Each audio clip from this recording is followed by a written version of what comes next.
Olá, queridos, todos bem? Que bom! É bom estudar junto com os irmãos, né? A importância de sermos filhos de Deus, muito mais do que conhecidos, muito mais do que amigos, né? Nós somos filhos e é maravilhoso nós compreendermos que Deus nos escolheu para isso. Né? Desde antes da fundação do mundo, ele já determinou os seus filhos, determinou a maneira de resgatar seus filhos antes mesmo da existência do pecado. Sim, Deus sabia da existência do pecado, né? E ele então, para provar o seu próprio amor por nós, né? Ele faz o quê? Ele se faz Jesus e morrendo na cruz nos dá a liberdade, a libertação do domínio do mal. E é bom saber também que dentro desses privilégios, né, Deus nos adotou. Sim, pertencemos a Ele porque Ele nos fez e porque Ele nos adotou como filhos, nos trouxe de volta para o seio da família da fé. E isto para nos dar herança, para dividirmos, né, a maravilha da graça, da misericórdia, da vida nos céus. Também vimos que nós temos responsabilidades. Sim, claro. Se somos filhos de Deus, não só uma vida de privilégios, mas de responsabilidade. E não são difíceis. A responsabilidade primeira é imitar o nosso Pai Celestial, não é? Como crianças, a gente imita o nosso Pai.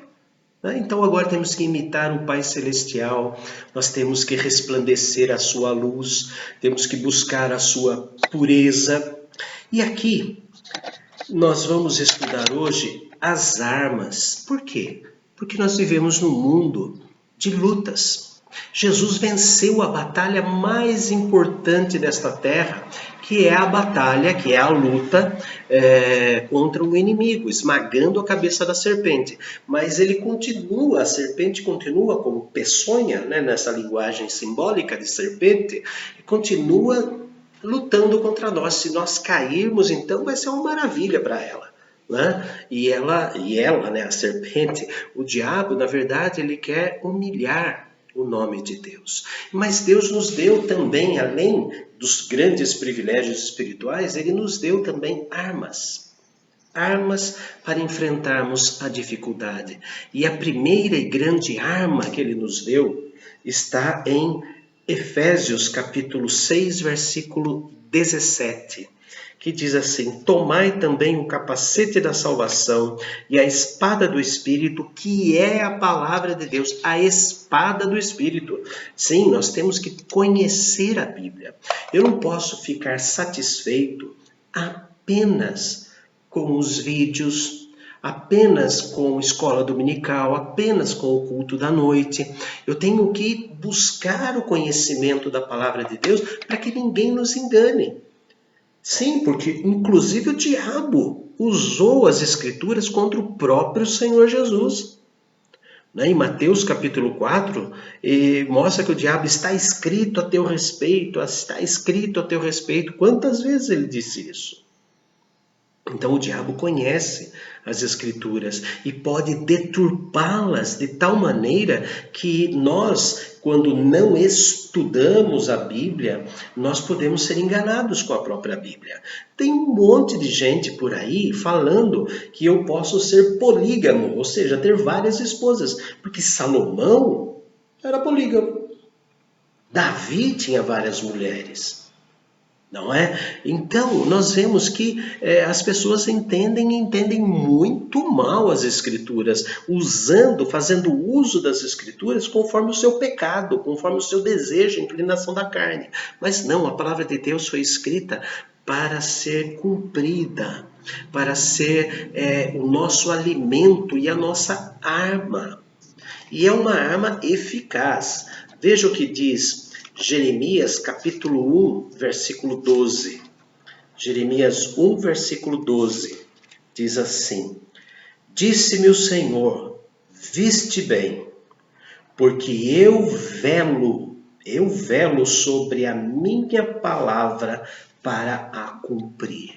Então o próprio Deus que escreveu as escrituras, que ditou as escrituras, né? Ele, falando que é uma arma, ele pega na nossa mão para sabermos usar essa espada.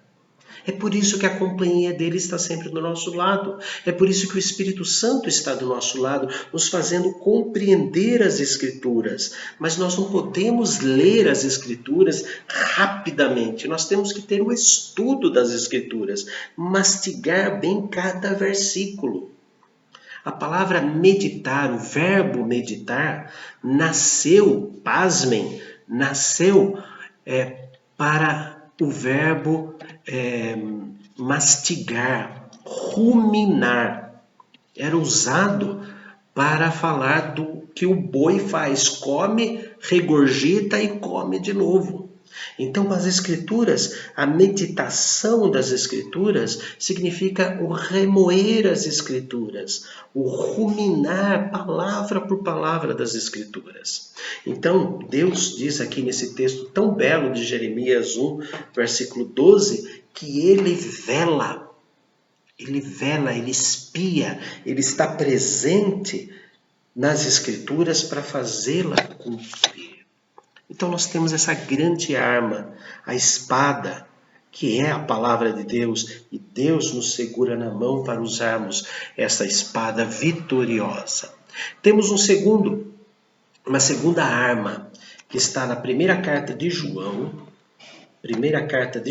capítulo 5, primeira carta de João, capítulo 5, versículo de número 4, porque diz assim: porque tudo o que é nascido de Deus vence o mundo. E esta é a vitória que vence o mundo, a vossa fé. A vossa fé. Fé, a primeira fé, é um dom de Deus. Porque Ele que nos faz crer, confiar, esperar, ter fé de que Jesus é a verdade. E Ele vai alimentando a nossa fé, a nossa confiança nele, através do estudo da palavra, através da oração, através da comunhão entre os santos. Então, a nossa fé, a nossa crença tem que ser alimentada. E existe uma terceira face da fé, que são as doutrinas. Confissão de fé, a nossa fé presbiteriana, a nossa confiança, a nossa esperança, o nosso conhecimento das Escrituras, segundo as normas presbiterianas, vai através do estudo da palavra. A nossa fé vai aumentando, a nossa confiança vai aumentando conforme vamos estudando as Escrituras, não é? E quando esta fé fraqueja, Deus vem, através do Espírito Santo, agindo na própria Escritura, na oração ou na comunhão dos santos, vem levantar a nossa fé, vem alimentar a nossa fé, acrescentar a nossa fé. E a terceira grande arma que o Senhor nos deu está na primeira carta aos Coríntios. Primeira carta aos Coríntios, capítulo 15. Primeira carta aos Coríntios, capítulo 15, versículo 57. Graças a Deus que nos dá a vitória por intermédio de nosso Senhor Jesus Cristo. O próprio Cristo. Ele disse assim: no mundo passais por aflições, mas tende bom ânimo, eu venci esse mundo. Jesus venceu todas as formas de tentações. Jesus venceu todas as provações que nós passamos.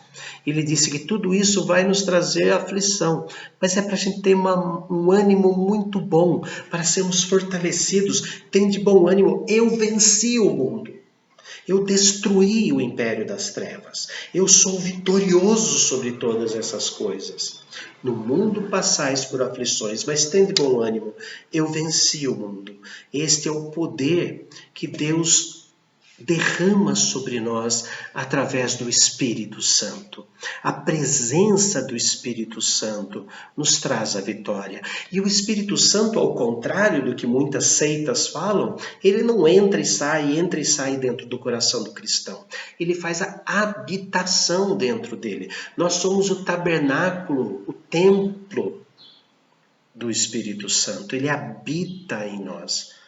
E eu rogarei ao Pai, Ele vos dará outro Consolador, a fim de que esteja para sempre convosco.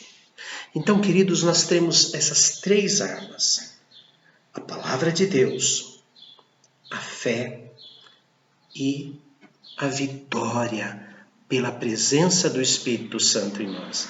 Deus é escudo, Deus é fortaleza, Deus é a montanha mais alta e a força que nos faz passar pela montanha mais alta, que é o que diz o Salmo.